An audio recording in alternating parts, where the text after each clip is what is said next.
చాలా బాధేసింది.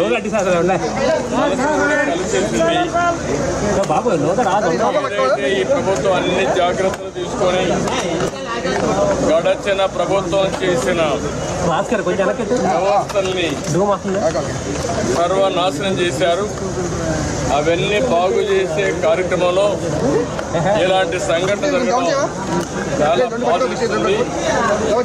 అయితే ఈ సంఘటన వల్ల దగ్గర 17 మంది చనిపోయారు, 36 మంది దెబ్బలు తగిలాయి, 10 మందికి మేజర్ దెబ్బలు ఉన్నాయి, 26 మందికి మైనర్ అయినాయి. ఇప్పుడే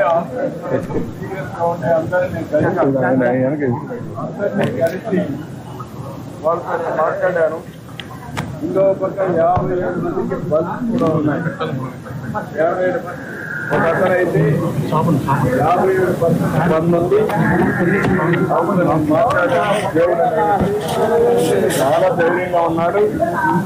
నేను డాక్టర్ పర్వాలేదు,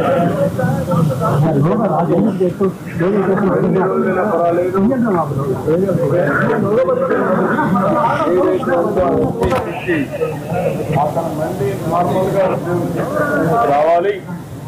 దానికి మేము కూడా ఎప్పుడు కూడా మానిటర్ చేస్తాం. ఇంకొక అతనికి 24% బర్న్స్ ఉన్నాయి, ఇంకొక అతనికి 17% ఉన్నాయి, ఇంకొక అతనికి 10% ఉన్నాయి. నలుగురితో 7 మందితో మాట్లాడాను.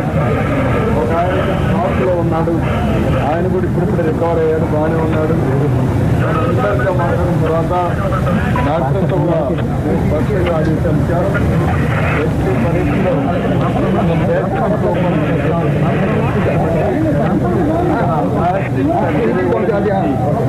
ఎక్కడ కూడా చేసే బాధ్యత అన్ని విధాలా మానిటర్ చేస్తున్నాం. చాలా దురదృష్టకరమైన సంఘటన. దీనికోసం చనిపోయిన కొంతవరకు రూపాయలు ఇస్తున్నాం.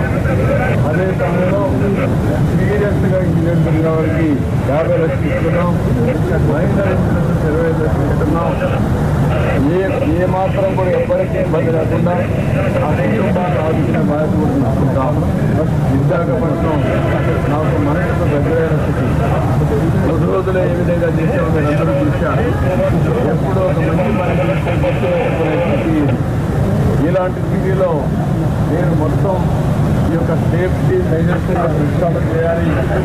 భవిష్యత్తులో ఎలాంటి సంఘటన జరగకూడదని ఆలోచించే సమయంలో ఒక దురదృష్టకరమైన సంఘటన, బాధాకరమైన సంఘటన జరిగింది. ఏదేమైనా దీన్ని ఇదే ఎవరిది కావాలని నేను కోరుకుంటున్నా. నేను అన్ని విషయాలు మళ్ళీ అక్కడ నేను మాట్లాడతాను.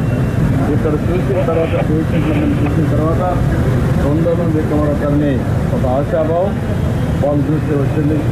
మీకు కూడా నేను చేసేది ఇలాంటి సంఘటన జరిగినప్పుడు ఈ విషయాలను కుటుంబ సభ్యులకు మనం అండగా ఉండి మళ్ళీ వాళ్ళు మామూలు వ్యక్తులుగా తయారు చేసే వరకు ప్రభుత్వం అండగా మేనేజ్మెంట్ ఉంటుంది. మేనేజ్మెంట్లో జరిగిన అవకతవకలు కూడా కూడా అధ్యయనం చేస్తున్నా. అది సెపరేట్